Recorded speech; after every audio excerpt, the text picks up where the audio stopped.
Welcome to Al Hadi Foundation School.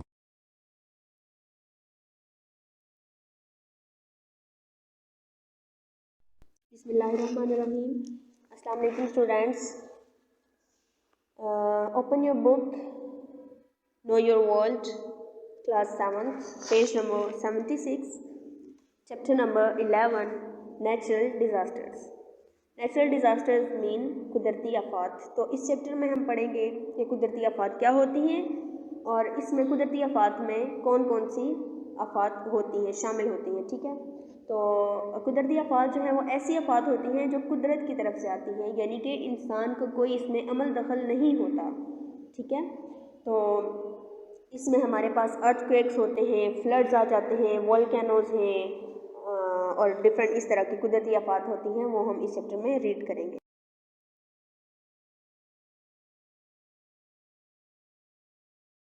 चलिए start करते हैं रीडिंग। अर्थक्वेक्स मीन ज़लज़ला। As we learned earlier, an earthquake occurs when the plates of Earth's crust move. जैसा कि हमने पहले पढ़ा है कि ज़लज़ला कब आता है, जब अर्थ क्रस्ट की जो प्लेट्स होती हैं वो मूव करती हैं। अर्थ क्रस्ट अब क्या है, ज़मीन की जो एक तह होती है, एक सीधी सी तह होती है, वो होती है, उसको हम अर्थ क्रस्ट कहते हैं। ठीक है, तो वो क्रस्ट होती है। When the plates move and cause the rocks on and below the ground to break or crack, जब प्लेट्स मूव करती हैं, इधर उधर हिलती हैं, तो फिर क्या होता है कि जो रॉक्स होती हैं, चट्टानें होती हैं, उसकी वजह से ग्राउंड के यानी ज़मीन के नीचे टूटती हैं या क्रैक हो जाती हैं, क्रैक्स पड़ जाते हैं उसमें। तो फिर क्या होता है, seismic waves are released in all directions. Seismic waves जो होती हैं वो तमाम इतराफ़ में फैल जाती हैं। तो सिस्मिक वेव्स क्या होती हैं, सिस्मिक वेव्स होती हैं ऐसी वेव्स जो ज़मीन के नीचे से ऊपर ज़मीन की तरफ आ रही होती है। ठीक है, just like ripples in standing water, जैसा कि खड़े पानी में लहरें होती हैं ना, जब कोई चीज़ फेंकी जाए उसमें तो चारों तरफ फैल जाती हैं, तो इस तरह से सिस्मिक वेव्स भी फैल जाती हैं ज़मीन के ऊपर। These vibrations shake the ground, और जो सिस्मिक वेव्स होती हैं वो वाइब्रेशन पैदा करती हैं। ठीक है, जिसकी वजह से ज़मीन हिलना शुरू हो जाती है। Causing damage to life and property, जिसकी वजह से लाइफ का यानी ज़िंदगी का नुकसान होता है और प्रॉपर्टी यानी जायदाद वगैरह का भी बहुत सारा नुकसान हो जाता है। This is called an earthquake, और ये अर्थक्वेक कहलाता है। ठीक हो गया।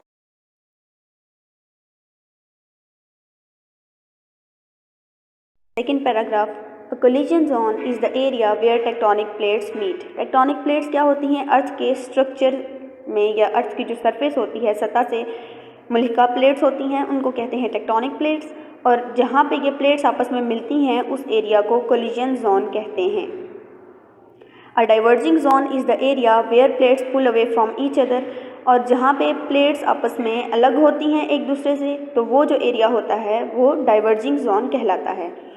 सम terms associated with earthquakes are, कुछ टर्म्स एसोसिएट की जाती हैं, मुताबिकत रखती हैं ज़लज़ले से, वो क्या हैं।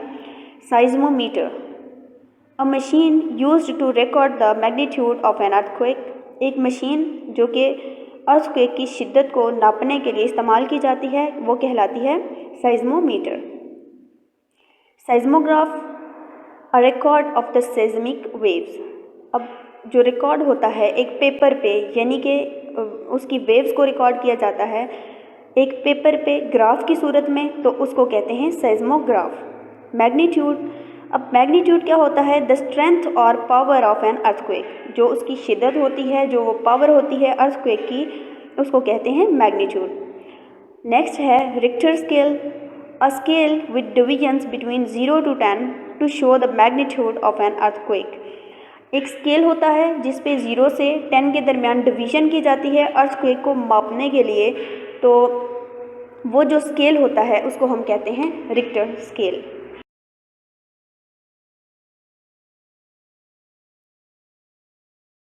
An earthquake measuring 2 on the Richter scale will be less damaging than one measuring 7.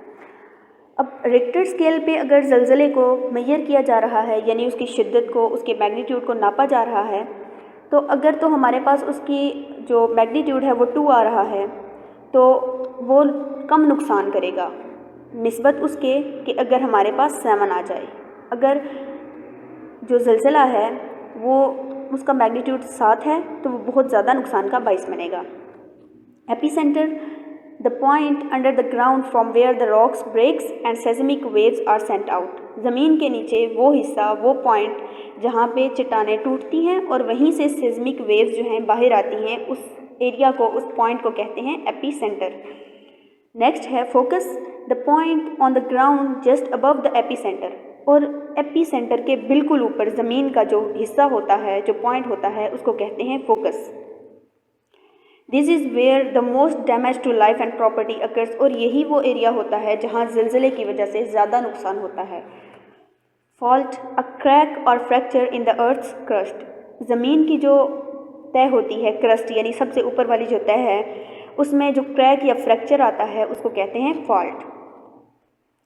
Boundary, the edge of a tectonic plate. और जो टेक्टोनिक प्लेट का एज होता है यानी जो एक सिरा होता है, उसको कहते हैं हम boundary.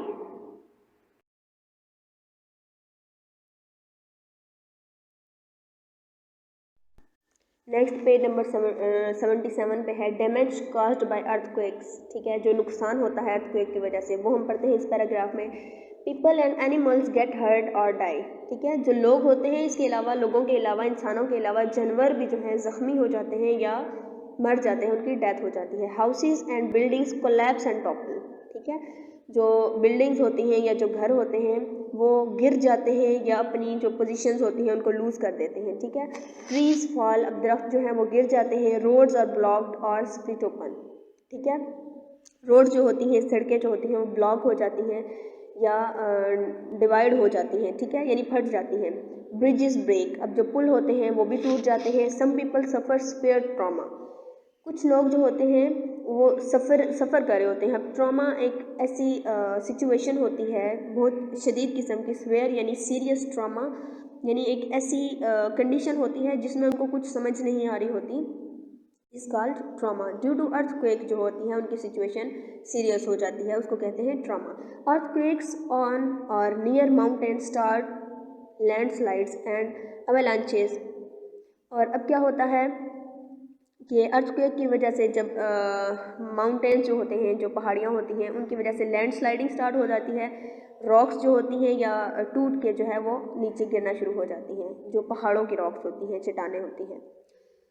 Food supplies are reduced, जो फूड की सप्लाई होती है वो कम हो जाती है। The water supply from river is affected, और जो रिवर्स यानी दरिया की वजह से जो वाटर सप्लाई होती है वो भी अफेक्टेड होती है, उस पर भी असर होता है, यानी वो भी मुतासिर होता है इसकी वजह से। Electricity poles fall and the electricity supply is disturbed, जो इलेक्ट्रिसिटी के जो पोल्स होते हैं यानी जो खंभे होते हैं वो गिर जाते हैं, और इसकी वजह से जो बिजली की जो सप्लाई होती है, रसद होती है, वो भी रुक जाती है। Water, gas and sewage pipes burst, पानी के, गैस के और जो सेवेज पाइप्स होते हैं वो फट जाते हैं। Crops and harvest are destroyed, जो फसलें होती हैं यानी जो खड़ी होती हैं वो भी फसलें तबाह होती हैं, इसके अलावा जो कटी हुई फसलें होती हैं वो भी तबाह हो जाती हैं इसकी।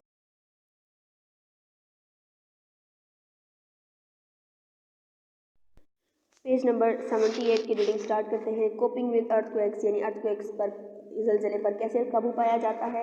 And earthquake is a natural disaster, अब जो ज़लज़ला है वो एक कुदरती आफत है। And we can not prevent it from occurring, और आप जानते हैं कि जो नेचुरल डिज़ास्टर्स होते हैं, कुदरती आफत होती हैं, उन पर उनको हम रोक नहीं सकते। ठीक है, however we can take certain measures to minimise the resulting damage. हाँ, ऐसा है कि कुछ ऐसे काम करके हम जो नुकसान हुआ है ज़लज़ले की वजह से उसको कम कर सकते हैं। तो यहाँ पे हमारे पास 3 ग्रुप्स बना के बताया गया है, यानी एज इंडिविजुअल्स या कम्युनिटीज़, माशरे का क्या काम है, या इंडिविजुअल्स जो लोग हैं, अफराद का क्या काम है, हमारा क्या काम है। उसके बाद है एज वॉलंटियर्स यानी रज़ाकार जो होते हैं उनका क्या काम है। उसके बाद है एज गवर्नमेंट ऑफिशियल्स यानी जो हुकूमती इदारे हैं उनका क्या काम है। तो पहले हम पढ़ते हैं एज इंडिविजुअल्स। ठीक है, यानी हम लोग क्या करेंगे, यानी माशरे के जो लोग हैं, जहाँ पे ज़लज़ला हुआ है तो वहाँ के लोगों को क्या करना है। तो पढ़ते हैं, if you are living in an earthquake zone, अगर आप एक ऐसे एरिया में रह रहे हैं जहाँ ज़लज़ला आया है, create awareness of how to cope with the situation. तो आपने आगाही फैलानी है कि किस तरह ऐसी सूरत हाल पर काबू पाया जा सकता है, कैसे निपटा जा सकता है। आइडेंटिफाई योर नियरेस्ट हॉस्पिटल, अपने जो आपके करीबी अस्पताल हैं वो आपने देखने हैं, इनकी पहचान करनी है कहाँ पे आपके, और इसके अलावा rescue centres etcetera. Keep all emergency numbers handy, हर वक्त इमरजेंसी नंबर्स अपने पास रखें। Make a network of people, लोगों से जुड़े रहें, उनको आगाह करते रहें। Keep an emergency kit ready all times, ठीक है, और इमरजेंसी किट हर वक्त अपने तैयार रखनी है। इसके बाद है stay calm and do not panic, आपने मुतमईन रहना है और चीखना चिल्लाना नहीं है। This will help you to deal with the situation, ये आपकी मदद करेगा कि इस सूरत हाल पर आप काबू पा सकें। Be quick to the right action without panicking, ठीक है, आप जल्दी से एक्शन लेंगे, कोई दुरुस्त एक्शन लेना है आपने विदाउट पैनिकिंग, यानी चीखे चिल्लाए बगैर। इफ़ यू आर इनडोर्स, अगर आप घर के अंदर हैं या ऐसी जगह है जहाँ पे आप बाहर नहीं निकल सकते, move under a strong wooden table और शेल्टर, ठीक है, आप ऐसी स्ट्रॉन्ग जगह पे जाएं, एक वुड के लकड़ी के टेबल के नीचे चले जाएं, या ऐसी जगह पे जहाँ पे आपको पता है कि ये यहाँ हम पर गिरेगी नहीं, ठीक है। Do not sit or stand close to glass in any form, ठीक है, कांच के जो जगह होती हैं, जो खिड़कियाँ होती हैं, उनके पास बिल्कुल नहीं खड़े, उनके क्लोज बिल्कुल नहीं जाना आपने, ठीक है। इसके बाद है इफ़ पॉसिबल, अगर मुमकिन हो, move out to an open area to reduce the risk of injury, ठीक है, मुमकिन हो तो आप एक खुली जगह पे चले जाएं ताकि जो नुकसान है, जो ज़ख्मी होने का जो ख़तरा है वो कम हो सके। उसके बाद है वेट पेशेंटली फॉर हेल्प, ठीक है, सब्र से आपने काम लेना है और मदद के लिए आपने सब्र से खड़े रहना है, वेट करना है, इंतज़ार करना है। डू नॉट शो पुश और फाइट, ठीक है, आपने आपस में लड़ाई झगड़ा नहीं करना। Look after senior citizen and small children, इसके अलावा आपने क्या करना है, जो आपके बुज़ुर्ग अफराद हैं, आपसे बड़े जो लोग हैं उनकी केयर करनी है, और जो स्मॉल चिल्ड्रन हैं, छोटे बच्चे हैं, उनको देखना है कि उनको तो नहीं लगी, उनकी हेल्प करनी है।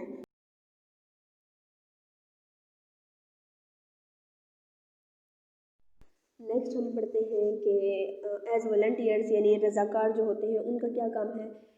तो पहले है be kind and encouraging towards those affected they may be in shock, ठीक है, आपने मुखलिसाना रवैया रखना है, हमदर्दी करनी है उन लोगों के साथ जो ज़लज़ले की वजह से मुतासिर हुए हैं, ठीक है, हो सकता है कि वो शौक में हो, ठीक है, यानी कि ऐसी सिचुएशन बन गई है उन पर कि वो काबू नहीं कर पा रहे खुद को, ठीक है, तो आपने उनके साथ मेहरबानी से पेश आना है। फिर उसके बाद आता है check for injuries and administer first aid, ठीक है, तो आपने इंजरीज़ जो ज़ख्मी हुए हैं उनको देखना है, उसके बाद जो तिब्बी मदद है उनको वो देनी है। फिर उसके बाद है move people to safer places और शेल्टर्स, अब जो लोग हैं वहाँ के मुतासरा जगह के, तो उनको किसी महफूज मकाम पर लेके जाना है या रिहाइश जहाँ पे उनको देनी है।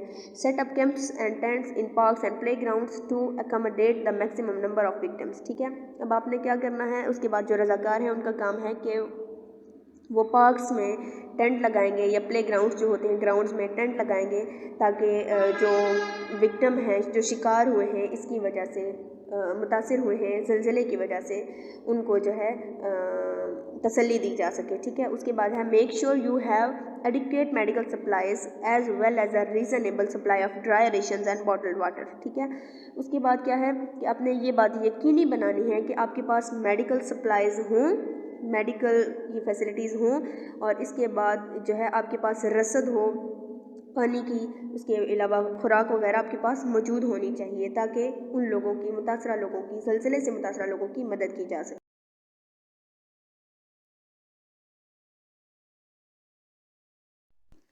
नेक्स्ट हम पढ़ते हैं एज गवर्नमेंट ऑफिशियल्स, यानी कि हुकूमती इदारों का क्या काम है, ठीक है, वो क्या करेंगे ऐसी सूरत हाल में। तो पढ़ते हैं set up an earthquake monitoring cell to update and guide local people, ठीक है, उन्होंने अब क्या करना है, ज़लज़ले को मॉनिटर करने के लिए, हैंडल करने के लिए एक बनाना है, कमेटी बनानी है, ठीक है, जो लोगों को लोकल एरियाज़ में जो लोकल पीपल हैं, आम लोग, उनको गाइड करते रहें और अपडेट करते रहें उनको कि ज़लज़ला आ रहा है तो आपने क्या करना है, हो रहा है तो क्या करना है।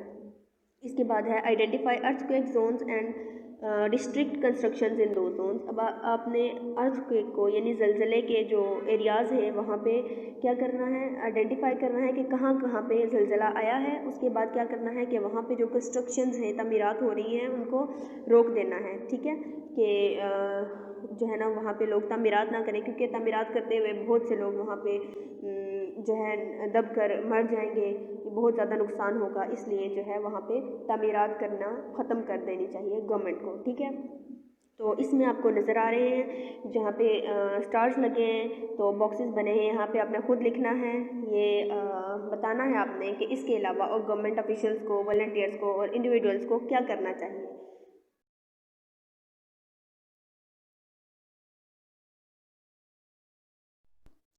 Page number 79, world's strongest earthquake, ठीक है। दुनिया में जो शदीद तरीन ज़लज़ले आए थे वो पढ़ते हैं हम। Magnitude 8 and above on the Richter scale. Richter scale हमने पढ़ा था कि ऐसा स्केल है जिस पर 0 से 10 तक डिवीजन होती है।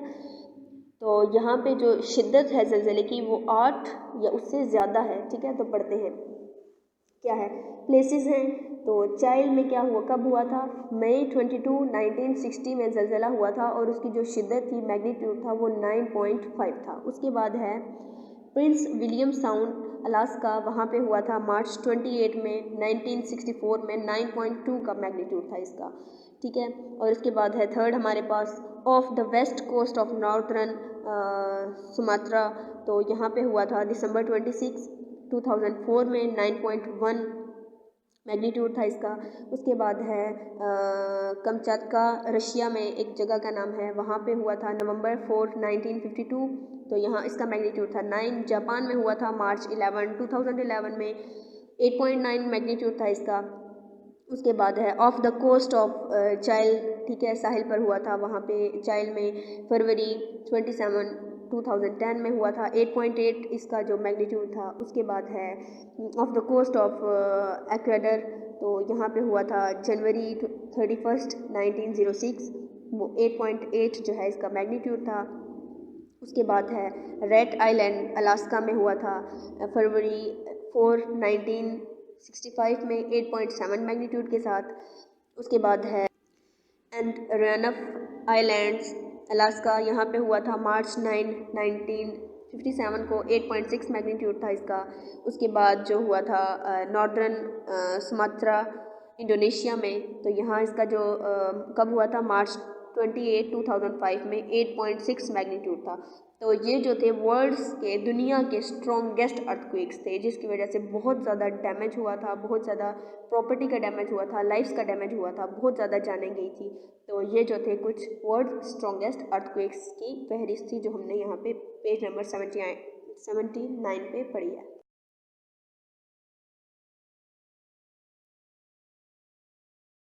Page number 80, an earthquake occurred on October 8, 2005 in the mountainous region of Azad Kashmir, Pakistan. ज़लज़ला आया 8 अक्टूबर 2005 को आज़ाद कश्मीर पाकिस्तान के पहाड़ी इलाके में। This region lies in the converging and colliding zone of the Eurasian and Indian plates, और ये वो इलाका था जहाँ पे मुख्तलिफ़ इलाकों के लोग रहते थे, यहाँ पे इंडिया के लोग रहते थे और बहुत से लोग आके वहाँ पे मिलते थे और वहाँ पे रहा करते थे। The earthquake measured 7.6 on the Richter scale. जब इसको रिक्टर स्केल पे मापा गया तो इसकी जो शिद्दत थी, जो इसका मैग्नीट्यूड था, वो 7.6 था। The 17th most deadly earthquake of all times, और ये दुनिया का 17वां डेडली अर्थक्वेक था, ज़लज़ला था। It left 79,000 people dead, इसकी वजह से 79,000 people जो है वो वफात पा गए, एंड 106,000 इंजर्ड, और 1,06,000 जो है वो ज़ख्मी हो गए।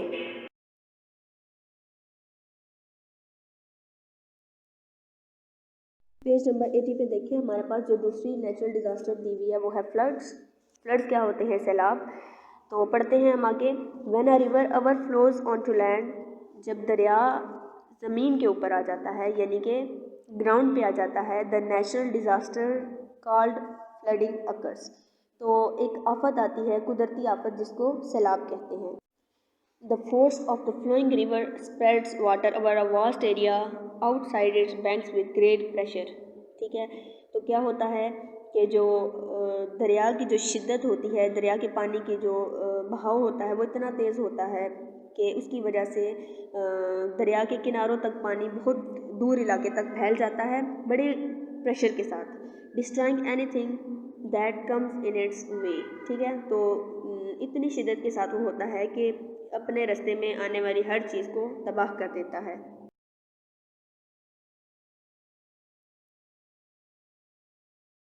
नेक्स्ट हम पढ़ते हैं काजेस, यानी वजूहात फ्लड की क्या होती हैं। Floods are caused by surplus water in a river. तो दरिया की तुगयानी की वजह से सैलाब आते हैं। It usually happens after heavy rainfall. जब बहुत ज़्यादा बारिश होती है उसकी वजह से सैलाब आते हैं। And excessive melting of snow and glaciers, या ग्लेशियर्स और बर्फ़ के पिघलने की वजह से भी बहुत ज़्यादा सैलाब आते हैं। दिस सिचुएशन वर्सन दैन, सूरत हाल ख़राब हो जाती है उस वक्त जब there is already too much water in the soil in the flooded area from earlier rains. पहले जो बारिशें हुई हैं फ्लडेड एरिया में, जहाँ सैलाब आया है उस एरिया में पहले से बारिशें हुई हैं जिसकी वजह से बहुत ज़्यादा पानी वहाँ पे जमा है। तो जब फ्लड आएगा तो सूरत हाल ख़राब हो जाएगी और ज़्यादा। इसके बाद है the river bed is raised bye disposition of silt. जो रिवर बेड है यानी जो दरिया की निचली सतह है वो रेज हो चुकी है by the disposition of silt and other materials, which means the river is unable to hold its usual amount of water. ठीक है, तो कुछ मटेरियल्स उसमें ऐसे हैं जिनकी वजह से जो उसका बेड है वो सतह है जो उसकी वो ऊपर आ गई है, तो वो उसकी जो आम पानी की जो क्वांटिटी है, मिकदार है, उसको भी वो होल्ड नहीं कर पा रहा। तो इस वजह से सूरत हाल फ्लड की वजह से बहुत ज़्यादा ख़राब भी हो जाती है। उसके बाद है constructions in the drainage basin stops water from being absorbed in open ground. तो जो दरिया के साथ जो कंस्ट्रक्शंस कर दी जाती हैं, बिल्डिंग तमीर कर दी जाती हैं, ठीक है, तो उसकी वजह से जो पानी है वो ओपन ग्राउंड में अब्जॉर्ब नहीं हो सकता, जज़ब नहीं हो सकता, जिसकी वजह से जो फ्लड है वो बहुत ज़्यादा शिद्दत इख्तियार कर लेता है। उसके बाद है cutting down trees makes water run off mountain slopes at great speed. ठीक है, तो अब उसके बाद क्या होता है कि जो दरख्त हैं माउंटेन, उनके पहाड़ों के ऊपर से दरख्त काट दिए जाते हैं तो वहाँ पे स्लोप्स बन जाती हैं। तो इसकी वजह से जो है ना क्या होता है कि फ्लडिंग द वैलीज, तो सैलाब जो है वो वादियों की तरफ जाना शुरू हो जाता है। सिमिलरली इसी तरह low lying areas receive flood waters from adjoining areas on higher land. जो निचले एरियाज़ हैं यानी कि जो जिनकी लो हैं जो, तो वहाँ पे हायर लैंड की वजह से पानी जो है वो वहाँ पे चला जाता है, तो वहाँ पे सूरत हाल बहुत ज़्यादा बिगड़ जाती है। उसके बाद है dry impermeable soil also blocks absorption of water. ठीक है, तो ऐसी जो जगह है जहाँ पे पानी मिक्स नहीं हो पा रहा, जहाँ पे जज़ब नहीं हो रहा, तो वहाँ पे जो है सैलाब जो है वो शिद्दत इख्तियार कर लेता है।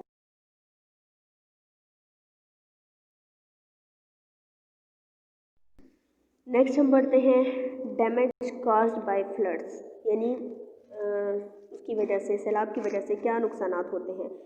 The currents drown or sweep away humans and animals. जो लहरें होती हैं वो इंसानों को और जानवरों को बहाकर दूर ले जाती हैं। Houses and other property are damaged and destroyed. घर और दूसरे माल जो होते हैं, विरासत वगैरह जो ज़मीनें होती हैं वो भी ख़राब हो जाती हैं, तो डिस्ट्रॉयड हो जाती हैं, तबाह हो जाती हैं। Buildings usually remain unsafe for people to live in for many days. ठीक है, जो बिल्डिंग्स होती हैं वो अमूमन जो है वो गैर महफूज हो जाती हैं लोगों के लिए, रहने के लिए। बहुत सारे दिन वो वहाँ पे उन बिल्डिंग्स में रह नहीं सकते।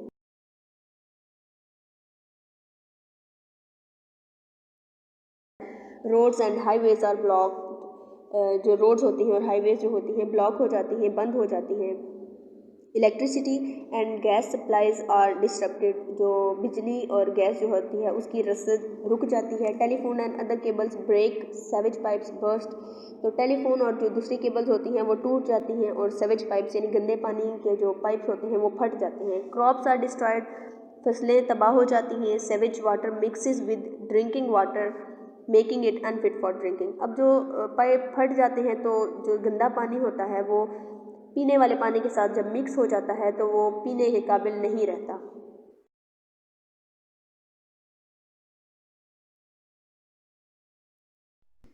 नेक्स्ट है how to cope with floods. ठीक है, कि सैलाब पर कैसे काबू पाया जाता है। तो पहले है हमारे पास रिस्पॉन्सिबिलिटीज़ ऑफ द गवर्नमेंट, हुकूमत की क्या जिम्मेदारियां हैं। पहला है हमारे पास create awareness among the people, लोगों में शऊर पैदा करना। Identify flood prone areas and discourage construction in them, और जो सैलाब के इलाके हैं जहाँ पे सैलाब आना है वहाँ पे कंस्ट्रक्शंस तामीरात लोगों को ना करने देना, रोक देना, बंद कर देना। उसके बाद है build concrete embankments along reverse, दरिया के साथ एम्बैंकमेंट्स यानी रुकावटें बना देनी है ताकि पानी इलाकों तक दूसरे जो ये वहाँ पे रहने वाले लोग हैं या वहाँ पे जो एरियाज़ हैं वहाँ पे दूर ना जा सके। Be prepared to construct temporary embankments with sand bags, ठीक है, रेत के थैले बना दिए जाएं और वहाँ पे टेम्प्रेरी यानी आर्जी तौर पर रुकावटें बना दी जाएं ताकि पानी को रोका जा सके आम जो ज़मीनें हैं वहाँ पर जाने से।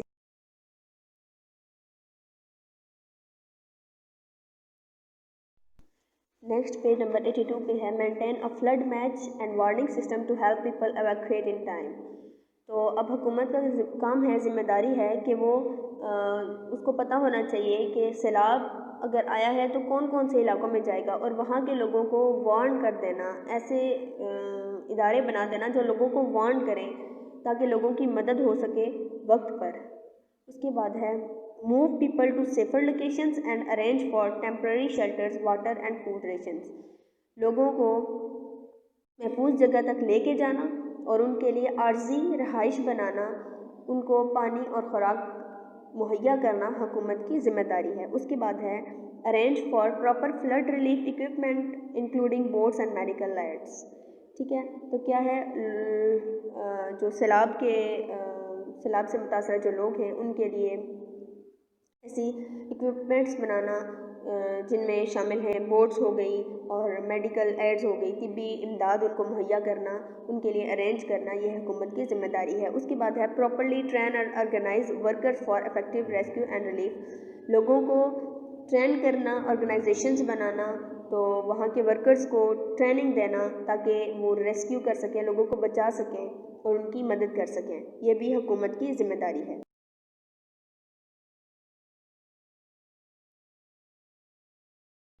Responsibilities of individuals, rescue workers, voluntary organizations and other communities। आम लोगों की, रेस्क्यू वर्कर्स की, रज़ाकारों की और माशरे की ज़िम्मेदारियाँ, और ये ज़िम्मेदारियाँ उस सूरत में हैं जब सैलाब आ जाता है।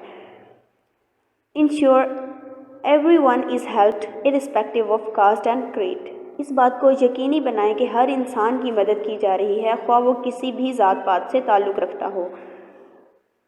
B patient and gentle with the victims, मुतासरीन के साथ सब्र से और तहम्मुल से पेश आया जाए। Prioritise emergencies and deal with them, जो एमरजेंसीज हैं यानी जो लोग ज़्यादा मुतासिर हुए हैं उनको प्रायोरिटी दी जाए, उनको पहले देखा जाए, उनके साथ पहले डील किया जाए।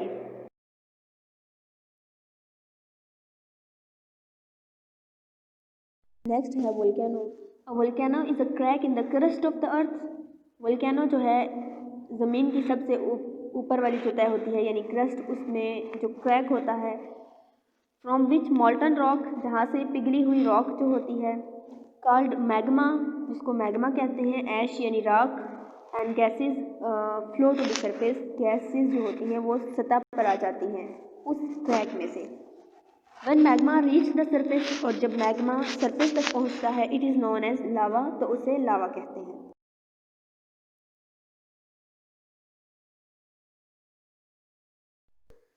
नेक्स्ट पेज नंबर 83 पे है a volcano is formed in 3 ways, volcano 3 सूरतों में यानी आतिशफशां जो होते हैं वो बनते हैं। When convergent and divergent plates move, जब कन्वर्जेंट और डाइवर्जेंट प्लेट्स जो होती हैं वो मूव करती हैं, they cause the crust to crack open in certain places, ठीक है, वो वजह बनती हैं क्रस्ट को क्रैक करने की, ठीक है, ओपन इन सर्टन प्लेसेस, जो क्रैक पड़ जाते हैं उसमें, यूजुअली अराउंड प्लेट बाउंड्रीज, और अमूमन प्लेट की जो बाउंड्रीज होती हैं उसकी वहाँ पे क्रैक पड़ते हैं। Magma volcanic ash and gases escape to surface through this cracks, magma और जो वोल्केनिक राख होती है और गैसेस सरफेस तक इन क्रैक की मदद से पहुँचते हैं। Over the years layers upon layers of magma cool down around the crack raising the surrounding area. अब क्या होता है कि जो वहाँ से मैग्मा जो निकलता है तो वो लेयर्स के ऊपर लेयर्स बनती जाती है और वहीं पे कूल डाउन होती जाती हैं, जो एक क्या होता है के सराउंड जो उसके इर्द गिर्द इलाका होता है, एरिया होता है, वहाँ पे फैल जाती हैं। सो वोल्केनिक माउंटेन फॉर्म, और इस तरह से एक आतिशफिशा पहाड़ बन जाता है। Such volcanoes can form under water as well, और इस तरह के जो आतिशफिशा पहाड़ जो होते हैं वो समंदर के अंदर भी बन जाते हैं। When the land around these volcanoes rises enough to reach above the surface of water, जो वोल्केनोज के साथ का जो एरिया होता है, लैंड होती है, वो इतनी ऊंची हो जाती है कि वो पानी की सतह को छू ले, it becomes a volcanic island. तो ये एक वोल्केनिक आइलैंड बन जाता है।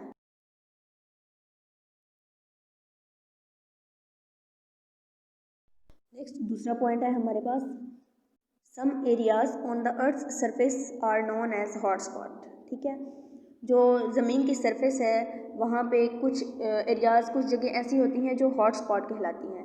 These are permanent cracks in the crust which go as far down as mantle. ठीक है, तो वो इतने परमानेंट क्रैक्स होते हैं क्रस्ट में जो कि मेंटल तक जाते हैं। अर्थ को अब 3 पार्ट्स में डिवाइड किया जाता है। फर्स्ट जो अपर पार्ट होता है वो क्रस्ट होता है, नेक्स्ट उसके जो नीचे पार्ट होता है वो मेंटल होता है, और नीचे कोर होता है।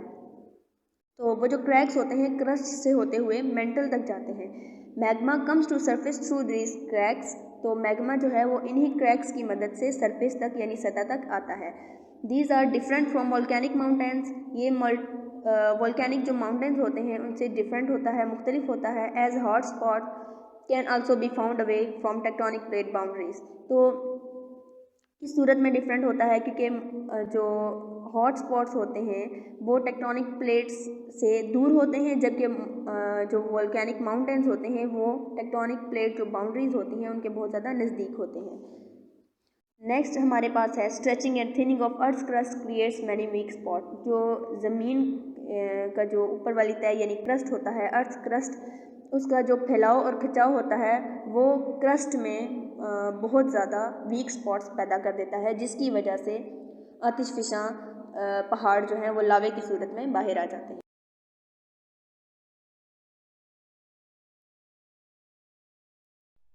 नेक्स्ट है हमारे पास टाइप्स ऑफ वोल्केनोज, आतिशफिशा की इकसाम। Volcanoes are divided into 3 types on the basis of their activity. अब वोल्केनोज को 3 पार्ट्स में डिवाइड किया जाता है। फर्स्ट है active volcano. Active volcano is one that has erupted recently, जो अभी रिसेंटली फटे हैं, and will probably erupt again soon, और दोबारा जल्द ही फटने का उनका खदशा है। Mounts Etna and Stromboli in Italy. अब इटली में जो 2 हैं, माउंट्स एटना एंड स्ट्रोम्बोली, ये and Kilauea in Hawaii are active volcanoes, और जो हवाई में किलोया है ये जो है एक्टिव वोल्केनोज की इकसाम है।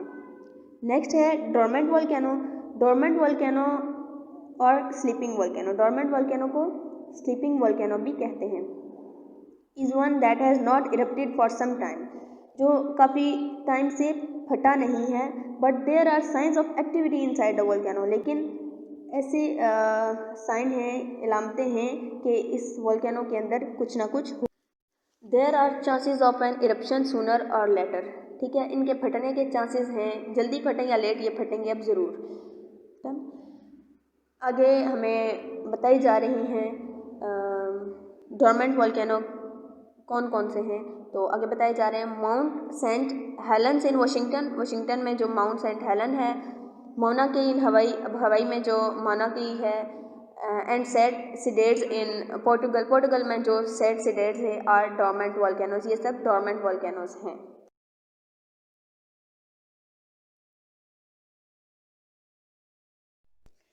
नेक्स्ट है जी एक्सटिंक्ट वोल्केनो, यानी ख़त्म हो चुकी हैं। ऐसी वोल्केनो जो ख़त्म हो चुकी हैं are called extinct volcano. An extinct और dead volcano is one that has not erupted for a long time.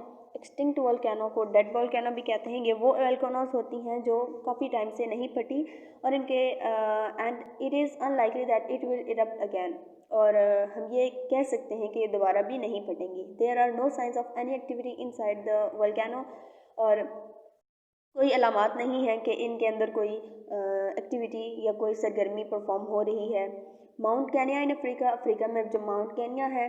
The Hawaii Emperor seamount chain in Pacific Ocean. Pacific Ocean में जो है Hawaii Emperor seamount chain, and पोहेंट्रेल जो है यहाँ पे Shiprock, and रीजल volcanoes in the Netherlands are extinct volcanoes. ये तमाम जो हैं ये ऐसी वोल्केनोज हैं जो कि अब ख़त्म हो चुकी हैं या मर चुकी हैं।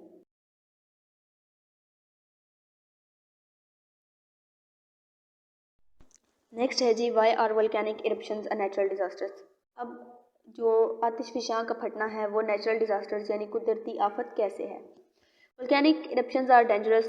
वोल्केनिक इरप्शन यानी कि आतिशफशां पहाड़ का फटना जो होता है वो बहुत ख़तरनाक होता है। Lava destroys everything in its path. Lava जो है हर चीज़ को तबाह कर देता है जो भी चीज़ इसके रास्ते में आती है। Volcanoes can shoot lava up to a height of 1000 to 2000 feet, causing it to splatter over a large radius। अब वोल्केनो जो होती हैं आतिशफशां लावा को 1000 से 2000 फीट की बुलंदी तक फैला देता है, यानी एक बहुत बड़े रकबे पे बहुत ज़्यादा नुकसान होता है। फर्स्ट पॉइंट है जी, there is danger to human animal and plant life. इंसान की, जानवरों की और पौधों की ज़िंदगी को ख़तरा होता है। Places become uninhabitable because of high temperature. इतना ज़्यादा टेम्परेचर होता है कि वो जगह रहने के लिए महफूज नहीं होती, रहने के काबिल नहीं होती। नेक्स्ट सेकंड पार्ट है, lava containing rocks fragments and ash can travel for many miles. अब जो रॉक्स के यानी टुकड़े होते हैं चट्टानों के, और जो ऐश होती है वो बहुत दूर तक यानी कितने मील तक सफ़र करती है। Destroying everything that stands in its way.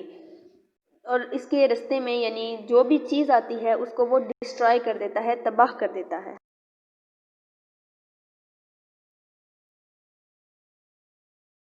Page number 85। Ash and dust can cause breathing problems for people.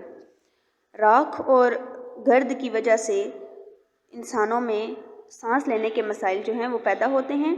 And clog airplane engines and exhaust, और एयरप्लेन का जो इंजन है वो बंद हो जाता है। फ्लैमेबल डेब्रिस कैन कॉज इंजरीज, और जो उसमें लावा में गंद शामिल होता है उसकी वजह से बहुत से लोग ज़ख्मी हो जाते हैं। Poisonous gases like sulphur dioxide also accompany the lava. जो जहरीली गैसें होती हैं जैसा कि सल्फर डाइऑक्साइड वो भी लावा में शामिल हो जाते हैं।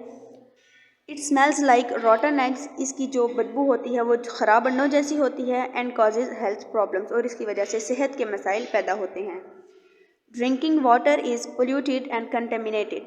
पीने का पानी आलूदा हो जाता है यानी उसमें गंद शामिल हो जाता है। There is a shortage of food, ग़िज़ा की किल्लत हो जाती है। बिकॉज क्रॉप्स आर डिस्ट्रॉयड, क्योंकि फसलें तबाह हो जाती हैं। ड्रफ एंड फैमिन में फॉलो, यानी कि जो कहत साली होती है वो भी आ जाती है। ऐसे इलाकों में जहाँ पे लावा जो है निकलता है तो वहाँ पे फिर कहत साली आ जाती है।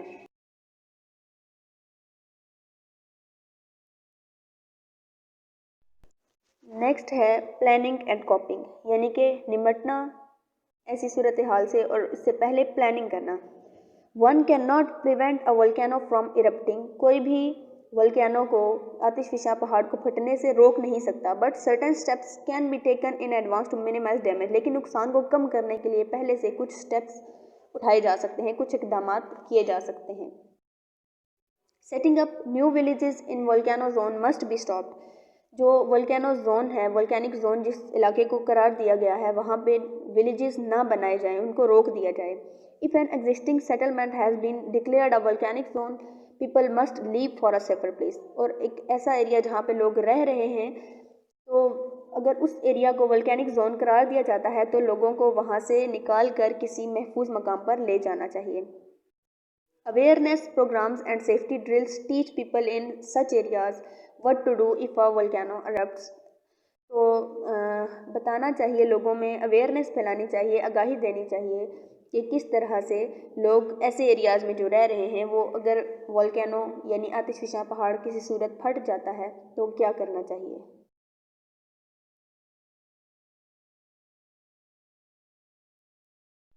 नेक्स्ट है हमारे पास tsunami. Tsunami is a Japanese word which mean harbour wave. Tsunami जो है वो जापानीज़ वर्ड है जिसका मतलब है बिखरी हुई लहर। It is a giant wave और a series of giant wave. ये एक बड़ी लहर होती है या बड़ी लहरों का एक सिलसिला होता है। Created as earthquake in the ocean.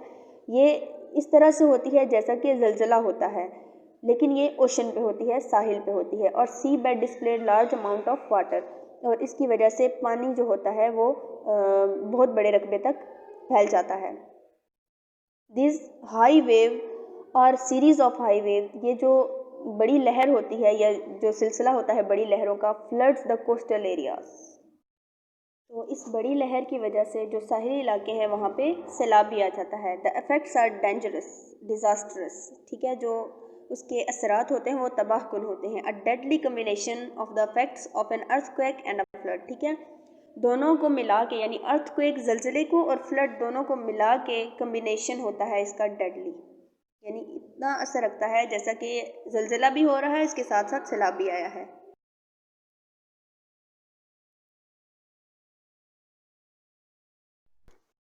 Next है हमारे पास इफ़ेक्ट्स ऑफ सुनामी, जो असरात होते हैं सुनामी के, यानी जो समुद्री तूफान होता है उसके असरात। केस स्टडी है अब इसकी। Tsunami occurred in Japan on March 11, 2011। अब जो समुद्री तूफान आया था जापान में 11 मार्च 2011 को, it was caused by an earthquake of magnitude 9.0 on the Richter scale. और ये किस वजह से समुद्री तूफान आया था? जलजले की वजह से, जिसका मैग्नीट्यूड जो शिद्दत थी वो 9.0 थी, जो रिक्टर स्केल पे बताई गई थी।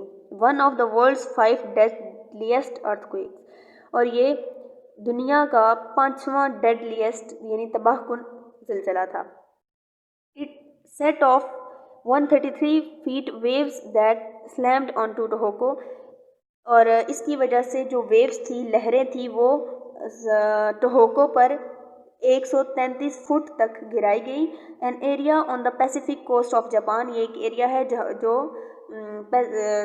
जापान में साहिल के साथ है। द डैमेज वॉज इमेंस, जो नुकसान था वो बहुत ज़्यादा शदीद था। Nearly 16,000 people were reported dead, जो 16,000 लोग थे वो मर गए थे। एंड अबाउट 28,000 पीपल इंजर्ड, और 28,000 पीपल जो थे, 28,000 लोग जख्मी थे। अराउंड 3,000 वर रिपोर्टेड मिसिंग, और 3,000 जो लोग थे वो मिसिंग थे, मिल नहीं रहे थे। Hundreds of thousands of buildings collapsed, hundreds और थाउजेंड्स में बिल्डिंग्स जो हैं वो गिर गई थी, पार्शली और कम्प्लीटली। कुछ तो हाफ गिरी थी और कुछ मुकम्मल तौर पर बिल्डिंग्स गिर गई थी। The Fukushima nuclear power plant suffered a break down, और जो न्यूक्लियर पावर प्लांट था फुकुशिमा वो भी तबाह हो गया था। Other power plants and turbines were damaged, और इसके अलावा और भी बहुत से पावर प्लांट्स जो थे और टरबाइंस तबाह हो गई थी। Roads, railways and bridges were destroyed, roads, सड़कें, ये रेलवेज और जो पुल थे वो भी तबाह हो गए थे। ट्रांसपोर्ट सर्विस ब्रोक डाउन, और जो ट्रांसपोर्ट सर्विस थी वो भी ख़त्म हो गई थी, ब्रोक हो गई थी।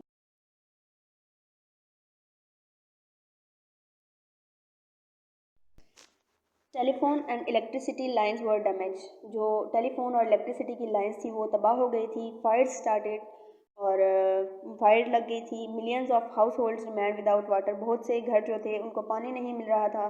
द फुजिनोमा इरिगेशन डैम बर्स्ट, और जो फुजिनोमा इरिगेशन डैम था वो फट गया था, यानी तबाह हो गया था। कैटास्ट्रॉफिक फ्लडिंग सिचुएशन रोज, और एक शदीद सैलाब की जो सूरत हाल थी वो पैदा हो गई थी। ऑल पोर्ट एक्टिविटीज़ वर सस्पेंडेड, बंदरगाह की तमाम सरगर्मियाँ रुक गई थी।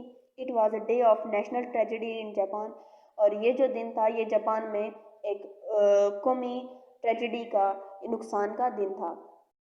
Rescue teams took action, rescue की टीम्स ने एक्शन लिया फ़ौरन से। Hundreds of people volunteer to help, बहुत से लोग जो रज़ाकाराना तौर पर मदद के लिए आए। International organisation sprang into action with all kinds of aid, और जो इंटरनेशनल ऑर्गेनाइजेशन थी वो फ़ौरन से तिब्बी इमदाद लेकर वहाँ पहुँची। The Japanese have a tough task ahead, Japanese के लिए बहुत मुश्किल वक्त था, मुश्किल काम था। Rehabilitation of people and rebuilding Tohoku, एक तो उन्होंने वहाँ के लोगों को जिनका इतना नुकसान हुआ था उन्हें आबाद करना था, और टोहोको को दोबारा से तामीर भी करना था। तो ये एक बहुत मुश्किल वक्त था जापान के लिए।